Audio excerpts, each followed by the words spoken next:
Speaker Hortman. Thanks for being with us this morning. Good morning. So before the 2019 session, you said that the legislature would get to work right away on unfinished business. Is that the theme this year as well? You know, I'm really excited we did get that unfinished business done, right? We had a deal on opioid addiction and recovery. We finally held the pharmaceutical industry responsible for their role there. That was great. We passed a distracted driving bill that's already saving lives in Minnesota. And we got a vulnerable adult protection through. So we definitely completed the unfinished business, and then we crafted the state's $50 billion budget.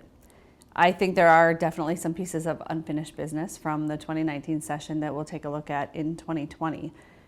We didn't get to invest as much in education as Minnesotans need and deserve, so we will be coming out strong with a proposal for increased funding for early childhood education. We think that really goes a long way, and the data shows that goes a long way towards closing the opportunity gap that we have in Minnesota. And two of the specific issues I wanted to ask you about today, insulin affordability and the other recreational marijuana. Both have received some press lately, especially during the interim here about insulin. Mm-hmm. Will there be a bipartisan agreement on insulin? And I guess, what's the DFL message on these areas?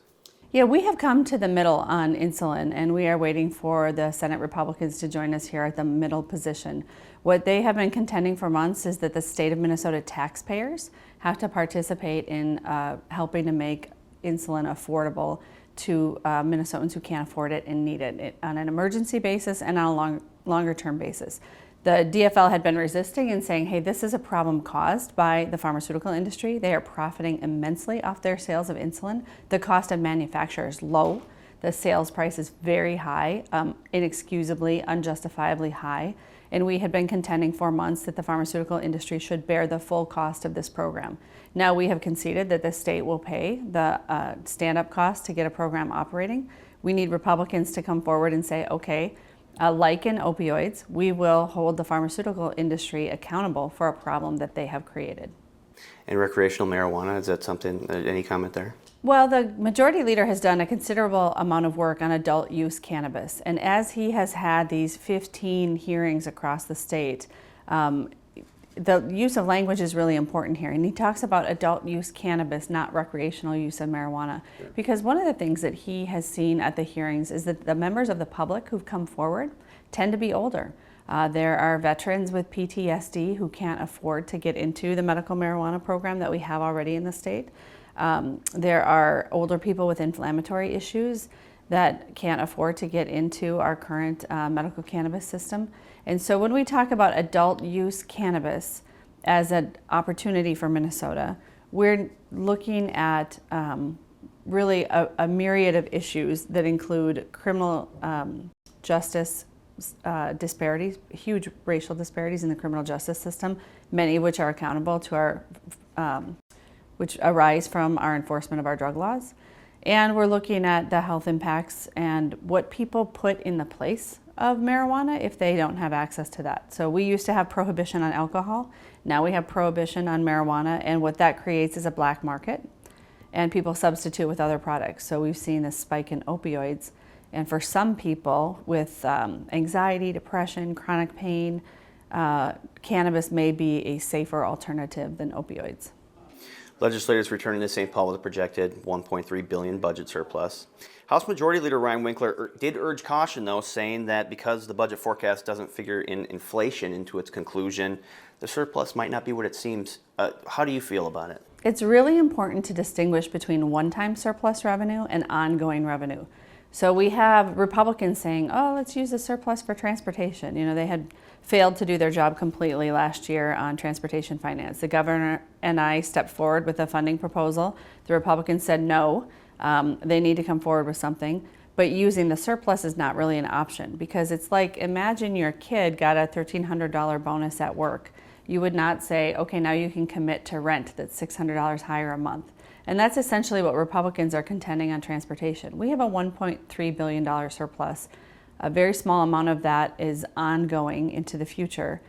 But we have an ongoing need in transportation of $600 million per year. And so the surplus doesn't help us cover that. So in terms of what to do with the surplus, does it need to be tempered? Do people have to kind of People do need to have realistic expectations and distinguish between the one-time money and the ongoing money. So with regard to the one-time money, I think where we can make investments that make an immediate difference in the quality of people's lives, we should do that. One area where we can make an immediate difference in the quality of people's lives is early childhood education. So if we're able to invest in this year's 3-year-olds, even if we can't invest in next year's 3-year-olds, you're only 3 once, and you'll carry the benefits of whatever experiences you have when you're 3 years old with you for the rest of your life. So we'll be coming forward with a quite aggressive plan to get more resources to early childhood education. The bonding will be at the top of the legislative agenda this year. It will. Governor Walz has proposed just over $2 billion for his package. Republicans traditionally don't want to go that high. What would be the right size for a bonding bill, and what should be made a priority in terms of bonding projects?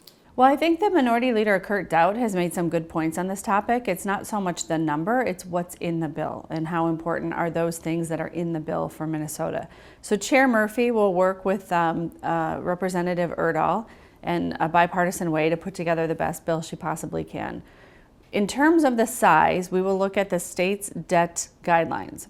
And the state has certain guidelines that we use for taking on debt that will preserve our AAA bond rating.